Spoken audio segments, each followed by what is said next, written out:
got 2 laps to go. And say, I'm out of fuel. I'm out of... The pressure gauge starts jumping up and down, up and down. I'm out of fuel. I'm out of fuel. No, wait. Almost. No, it's coming back. It's okay. It's okay. All right. I'm okay. But I get to the 4th turn, and I can see the start-finish line, and I start crying like a big old baby. I'm going to win the Daytona 500. We won the race. It was incredible. I mean, it was so much drama. The whole week. And that was my 17th try. I'd never won it before. I'd come really close. But that whole week was just drama after drama after drama. And then to win it that way, it was just so exciting.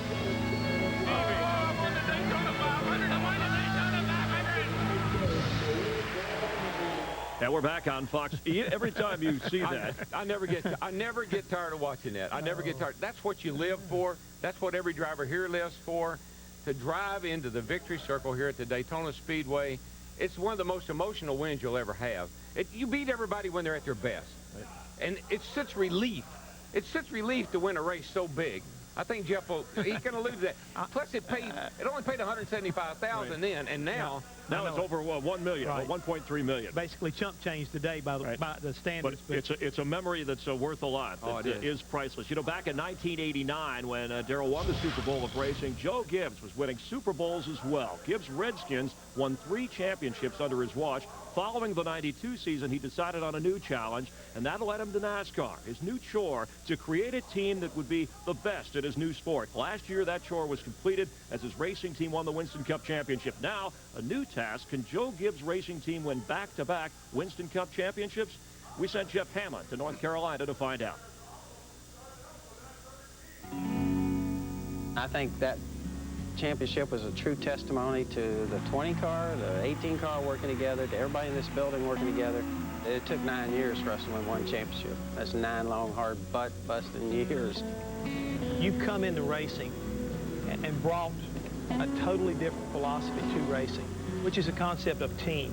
We look at it as one race team. It's got two colors, 2 cars, 2 sponsors, but the key is having people who really cooperate, knowing that, hey, 2's better than 1.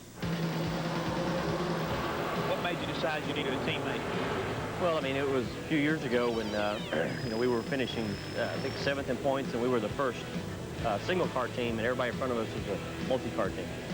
So, you know, it wasn't too hard to figure out that we need to make a change to that. Why Tony Stewart? It goes back to he's kind of new, and he'll try a few things that we might not have wanted to try because I haven't been around that long, but I've been around long enough to know that I might not want to try something.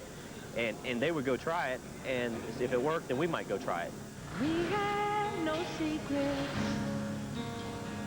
We tell each other everything. With the series being so secretive and all the teams kind of keeping their own notes away from each other, it was really a positive thing for me to step into a situation where we were actually working together like that. Somewhere in there, there's going to be a tendency for either the 2 crew chiefs not to get along, the 2 drivers aren't going to get along, the crew members aren't going to get along, they're going to start arguing over who got the best motor, why didn't we get...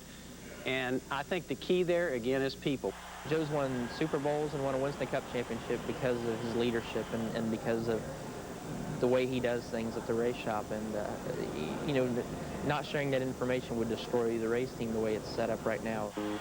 When you left football, one of the reasons you said you were going to make a change in your career was to be able to spend more time with your family. Now you've got your family not only working for you, but you also got one of your sons driving for you. Well, that part of it, I'd have to say, scares me.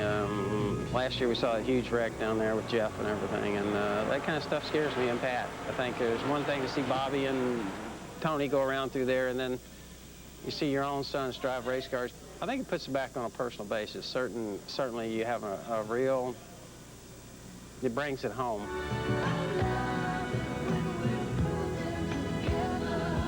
Everybody says that you're the #1 contender to take the crown away from your teammate. Well, we just have to follow his lead of what he did last year to win his championship. He was very consistent, kept himself out of trouble, did not have any DNFs last year, and you know, basically just I have to be a smarter race car driver this year. Our goal for Joe Gibbs Racing is to have both cars in the top 2. Whichever one wins might not be as important as having both cars in the top 2. Darrell, aside from being a driver, you were a car owner. Why is Gibbs so successful? Well, I think, for one thing, he's real focused. Whatever he's doing, he's real focused on. Plus, he's a real motivator. He reminds me a lot of Junior Johnson And Jeff knows what I'm talking That's about. right. You did not want to disappoint Junior Johnson. When he put a car on the track, he told you were going to win the race. You won the race. And so he was the kind of guy that I should have stayed with instead of trying to go out on my own. I wasn't a good car owner. I was the worst car owner I ever drove for. Well, Tony Stewart likes Joe Gibbs in that regard. And, you know, it's funny, as you talk about teamwork, Jeff Hammond, last year at the 500, Labonte was penalized for a lap tire, got out on the track, and also with Tony Stewart, they were kind of getting in each other's way. I don't think we'll see that today. Well, Chris, I mean, that was a year ago. Today, I think you see these two guys like a fine matched pair of horses pulling a wagon, and they're pulling a Gibbs wagon. They're working together, and I'm telling you right now, after interviewing Joe Gibbs, made me want to come out of the booth and go back to work on race cars. Why do you always get all those roads? He's got horses. Yeah, he's got all that. He's a good man to work for, I can tell you that right now. All right, and we're going to thank, Daryl's got to go back up in the broadcast booth. Yeah, I don't want to miss the race. I'm getting stuck down here arguing with him. Hey, look, come on back next time when you can't stay so long. Hey, Daryl, this is for you. Just good luck getting through the infield. Thank you, man. There you go. Thank you, man. We look forward to his insight and his explaining. Lock and load, buddy. Lock and load. Or as he says, feel explaining. like air now. All right. One thing I found out, all kings, you ever play cards? All kings don't have mustaches. We'll figure it out. Coming up, NASCAR's version of Dick Clark. Ken Squire will join us. We'll have more from the pits. Dale Earnhardt getting ready to go. Less than an hour until the Daytona 500. They're lining up, the drama building, the tension thickening here. And a number of drivers saying this will be the best Daytona 500 ever. We'll find out just a little bit.